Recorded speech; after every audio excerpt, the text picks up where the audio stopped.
We slept under one roof, but the real story was silence. The days were long, but the silence between them felt even longer. They shared the same roof, their lives intertwined by routine, yet they both felt worlds apart. It was the kind of silence that settled into the cracks of their daily lives, creeping in without warning. The kind of silence that grows until it becomes the only thing they knew how to speak to each other. Neither of them really knew when the quiet started, but it was there, like a shadow they couldn't escape. In the mornings, they moved around the house, like strangers.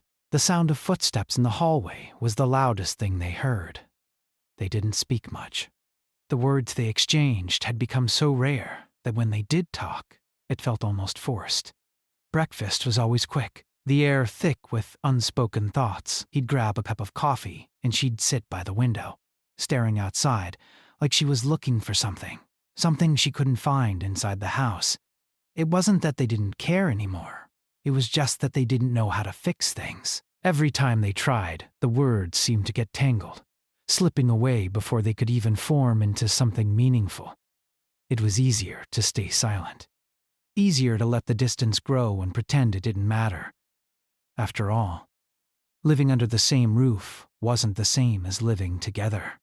The evening came and went in much the same way. Dinner was shared, but it felt more like two people in the same room who just happened to be eating at the same time. She'd pick at her food, and he'd eat his in silence, both of them lost in their own thoughts. The small moments that once held so much warmth had been replaced with awkward silences that stretched far too long. They didn't argue anymore, not the way they used to. There was no yelling, no passion left.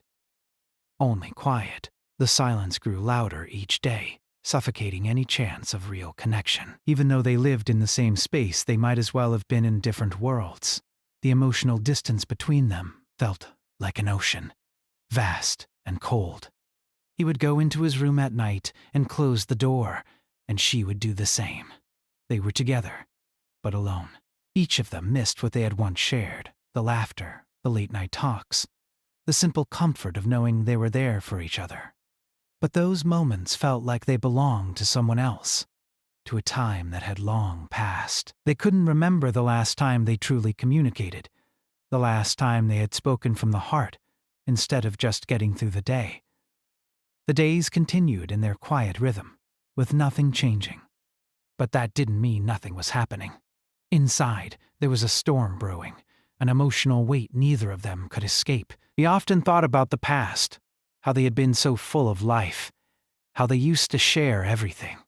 He missed her laugh, the way she could light up a room with her energy. But now, it was like that person no longer existed. She seemed distant, like a ghost of the person he had once known.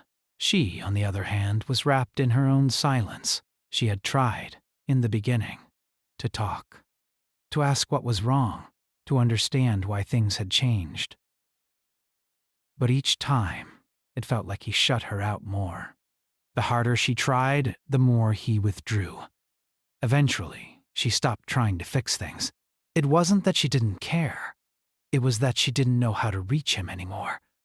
The frustration built up inside her, a knot in her chest that tightened every time she walked past him, pretending that everything was fine.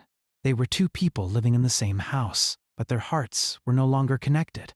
Their shared space had become just that, a space to occupy, a roof over their heads. They were roommates more than anything else, and even that didn't seem to be enough to hold them together. The silence wasn't just between them. It seeped into their lives, into the way they interacted with the world. He began to avoid his friends, not wanting to explain the cracks in his personal life. She did the same, retreating into herself, pretending that everything was fine, when deep down she knew it wasn't. Their lives had become a performance, each of them acting as if nothing was wrong. But inside, they both felt the weight of the unspoken words. The turning point came on an ordinary afternoon, when the silence finally broke. But not in the way either of them had expected. She had been sitting at the kitchen table, reading a book, when he walked in. The silence had been thick between them all morning, but in that moment, it felt even heavier. He stood by the counter, staring at the floor. his hands gripping the edge of the countertop. She didn't look up at him at first, but she could feel the tension in the air. "Do you remember when we used to talk for hours?" he asked, his voice low but steady. It wasn't a question she had expected, but it was one she had wanted to hear for so long. The words were like a lifeline thrown across the ocean between them, and for a moment she just stared at him. "Of course," she said softly, finally looking up at him. The weight of his words hung in the air, and for the first time in what felt like forever, the silence between them felt like it was finally starting to crack.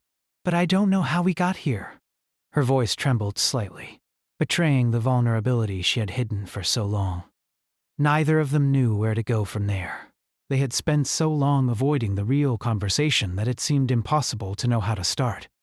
But there, in that small moment, the door had been opened. It wasn't a grand confession or an explosive argument, but it was a shift, a crack in the wall that had separated them for so long. They didn't say much more that day. She returned to her book, and he made himself a cup of coffee. But for the first time in a long time, there was an understanding between them. It wasn't a solution, and it certainly wasn't an answer, but it was a start. The silence wasn't gone, but it felt less suffocating. It felt like maybe, just maybe, they could find their way back to each other, piece by piece. Neither of them was ready to dive into the deep end, to unravel everything that had built up over the years. But the simple acknowledgement of their shared loss was a beginning. It was a recognition of the silence that had taken over their lives. They couldn't ignore it anymore. And in that moment, that small acknowledgement, they both realized that they had a choice: to continue living in silence or to find a way to break through it. The day ended like the others, but it didn't feel quite the same. The air was lighter, not by much, but it was a small step in the right direction. They didn't have the answers yet, and they didn't know how to fix everything. But for the first time in a long time, they were at least speaking to each other again. It wasn't much, but it was enough to give them hope. The air in the house felt different now, but it was still charged with a sense of uncertainty. After their brief conversation about the past, neither of them knew where to go from here. It wasn't as though everything had changed overnight. They didn't suddenly find all the answers they had been searching for. But there was a new awareness between them, a small crack in the wall that had kept them apart for so long. It wasn't much, but it was something. For the next few days, things continued in their quiet, steady rhythm. They didn't speak much, but there was an unspoken understanding between them now. Neither of them was ready to tackle everything at once, but they were no longer pretending that everything was fine. That was the hardest part. The pretending, they both knew it, living under one roof, sharing a life, but pretending they didn't care or didn't feel the growing distance. But now, it was like they were acknowledging the problem, even if they couldn't fix it yet. She found herself thinking about their conversation more than she expected. The simplicity of it. It wasn't an apology, and it wasn't a dramatic revelation, but it was a start. For the first time in a long time, she didn't feel so alone. She didn't feel like she was the only one carrying the weight of their broken connection. He was there too, and maybe, just maybe, they could start to piece things together. It wasn't easy, though. The silence between them was still loud at times, and the old habits were hard to shake. But now, when the silence stretched on, it didn't feel so suffocating. It wasn't the same kind of silence it had been before. There was something more tentative about it, something raw. Like they were both waiting for the other to make the first move, not wanting to step too far out of their comfort zones. One evening, after dinner, he found himself standing by the window, looking out at the night sky. It was a routine, something he had done countless times before, but tonight felt different. He was lost in thought, wondering if they could ever go back to what they once had, or if they would always be stuck in this in-between place. The past seemed so distant now, a place they couldn't quite reach anymore, and the future was uncertain. But for the first time in a long while, he felt the urge to try. Maybe it wouldn't be easy. but he didn't want to give up just yet. She came up behind him, quietly, almost hesitant, and stood there for a moment, unsure of what to say. The silence between them was heavy again, but this time it felt different. There was an openness to it, a softness. "What are you thinking?" she asked, her voice gentle. He turned to her, meeting her eyes for the first time in what felt like forever. He wasn't sure if it was the right moment to say everything that had been building up inside him, but for some reason, he felt like he needed to. "I don't know," he admitted. "I've been thinking about a lot of things. About us." "About how we got here." She nodded, her gaze steady. "I've been thinking about it, too." I don't know what to do either, but I don't want to keep pretending. The honesty in her words hit him harder than he expected. It was as if a weight had been lifted, if only for a moment. They were finally being real with each other. "Neither do I," he said quietly, "but I'm tired of the silence." For the first time in a long time, there was no fear of what might come next. There was no worry about what would happen if they opened up, no fear of the conversation being too difficult. It was just two people who had been hurt, who had grown apart, but who still cared. Maybe it wasn't perfect. Maybe they didn't have all the answers. But at least they were finally talking. The days after their quiet conversation were a mix of awkwardness and cautious hope. It wasn't easy. They didn't suddenly become the people they used to be. But there was something different about how they moved around each other.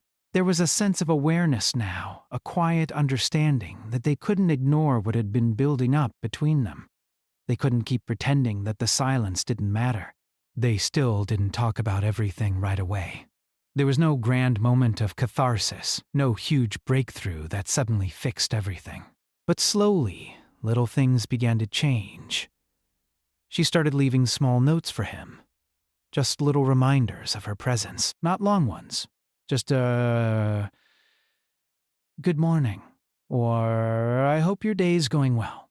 They were small, almost insignificant, but they were a sign that she was trying to break the silence in a way that didn't feel forced. He too started making small gestures. He'd leave the television on in the background while they ate dinner, a quiet reminder that they didn't have to be alone in the silence. Sometimes, when the quiet was too much, he'd make a small joke, just to see if it would make her smile. It wasn't much, but it was enough to remind them both that they were still there. It was still hard, though. The old habits didn't disappear overnight. There were moments when they both fell back into the familiar pattern of silence, when the weight of everything felt too heavy to talk about. But those moments were fewer now. They were starting to find their way back to each other, one small step at a time.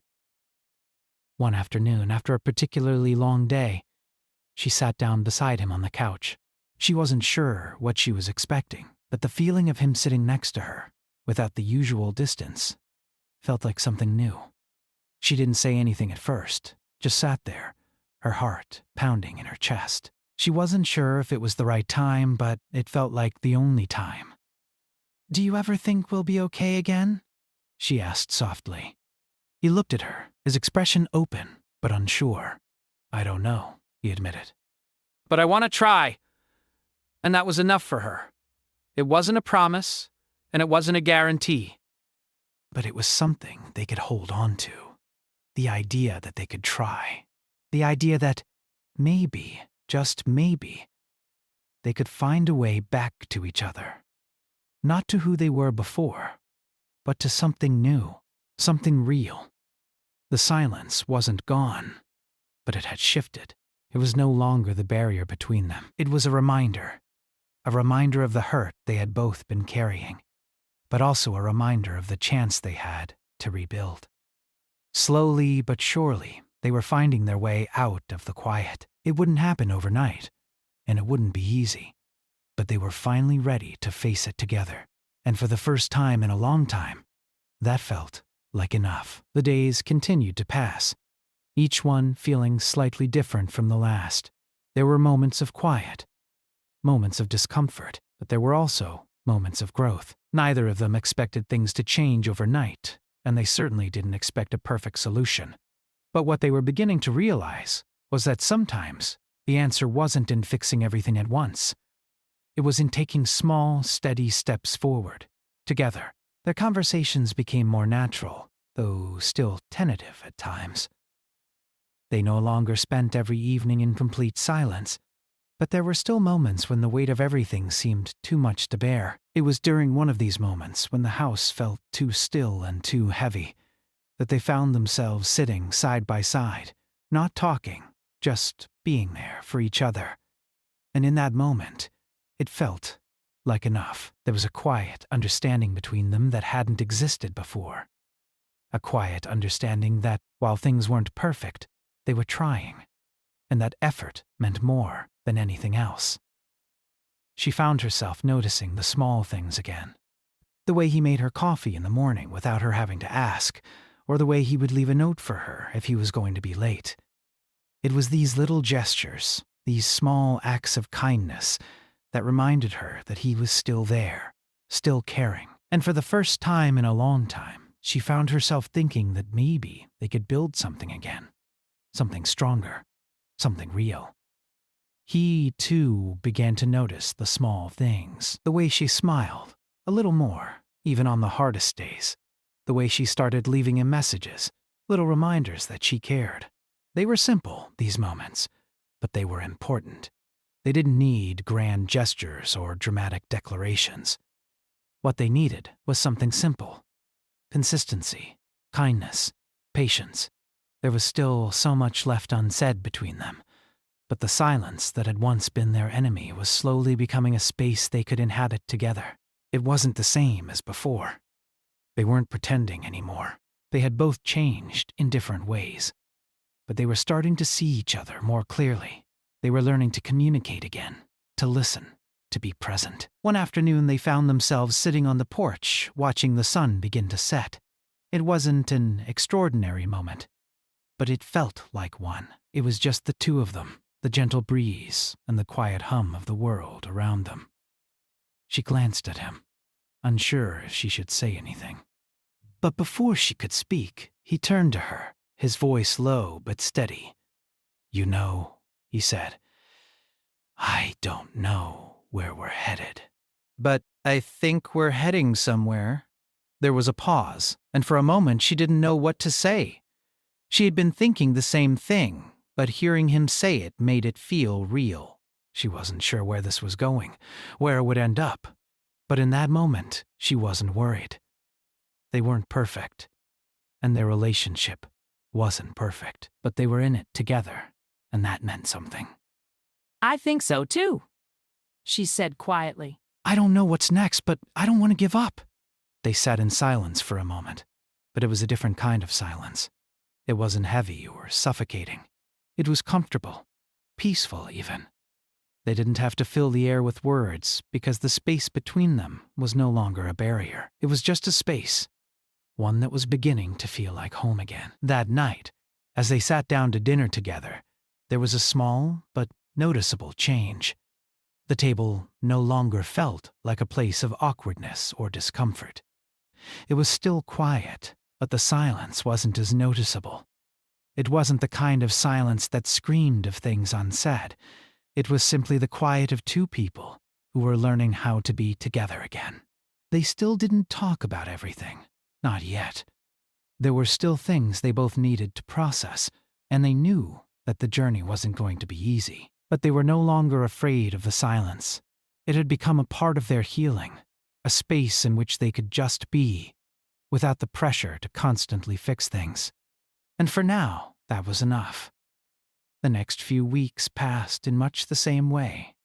There were moments of quiet and moments of frustration, but there were also moments of connection. They found themselves laughing together again, small jokes and shared memories resurfacing. Things that had once seemed lost in the noise of their past. They didn't have all the answers, and they didn't know what the future would hold, but they were moving forward, together. One evening, after a particularly long day, they sat down on the couch, both of them exhausted but content. She leaned her head on his shoulder, and for a moment, they just sat there in the quiet. There was no need to speak. The weight of everything that had come before them didn't feel as heavy anymore. It was still there, lingering in the background, but it didn't define them. It didn't control them. "I'm glad we're here," she said softly, her voice filled with quiet sincerity. He nodded, his hand resting gently on hers. "Me too. I'm glad we're still trying." They didn't need to say anything more. There were no grand promises, no declarations of forever. There didn't need to be. What mattered was that they had found a way to be present with each other again. What mattered was that they were no longer living in the silence that had once kept them apart. They were learning, slowly, how to listen to each other, how to speak when it mattered, and how to embrace the quiet when it was all they had. And as they sat there, side by side, in the comfortable silence of the night, they knew one thing for certain. The journey ahead wouldn't be easy. But they were no longer walking it alone. For the first time in a long time, that felt like enough.